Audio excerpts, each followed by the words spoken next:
नमस्कार, next 9 live देख रहे हैं आप और मैं हूं आपके साथ प्रज्ञा सिंह। बहुत बहुत स्वागत है आपका हमारे आज के इस खास वीडियो में।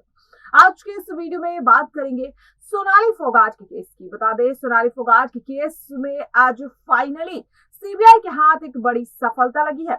सफलता ये है कि इस केस में मुख्य आरोपी और सोनाली फोगाट का पर्सनल असिस्टेंट सुधीर सांगवान ने अपना गुनाह कबूल लिया है सीबीआई के सामने।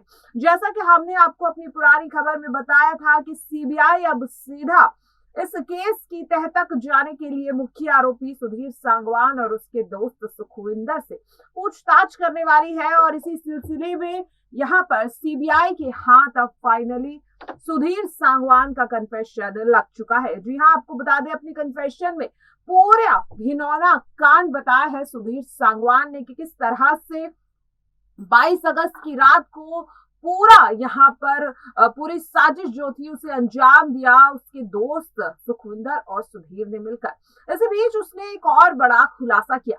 खुलासा ये है कि उसका लगातार यही कहना है कि सोनाली फोगाट का निधन ड्रग की ओवरडोज से हुआ है। जी हाँ, इससे पहले जब सुधीर सांगवान का कन्फेशन हुआ, पुलिस के हाथ आया था, तब भी वो इसी तरीके का बयान देता हुआ नजर आया था। आज भी जो कन्फेशन सीबीआई को मिला है उसमें सुधीर सांगवान यही कह रहा है कि सोनाली ने मांग की थी कि वो ड्रग्स लेना चाहती हैं, जिसके बाद सुधीर ने होटल ग्रैंड लियोनी रिजॉर्ट में ड्रग सप्लायर और उस होटल के वेटर रामदास दत्ता से ड्रग्स खरीदी थी 12,000 की।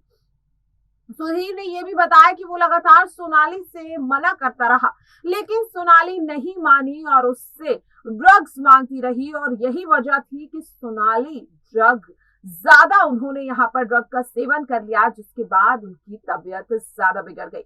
ये जो कन्फेशन यहाँ पर अब सामने आया है सुधीर सांगवान का, इसके कई एंगल निकल रही हैं कि क्या वाकई में सोनाली फोगाट अपनी मर्जी से ड्रग ले रही थी, क्योंकि अब तक गोवा पुलिस की छानबीन में यही कहा जा रहा था कि उन्हें धोखे से ड्रग दिया गया है।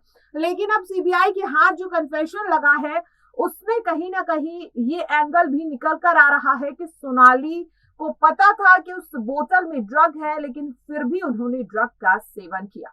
हालांकि अभी तक इस पर और क्या क्या बातें निकल करके आई हैं वो भी आपको बताएंगे, लेकिन फिलहाल के लिए मुझे दीजिए इजाजत। नमस्कार।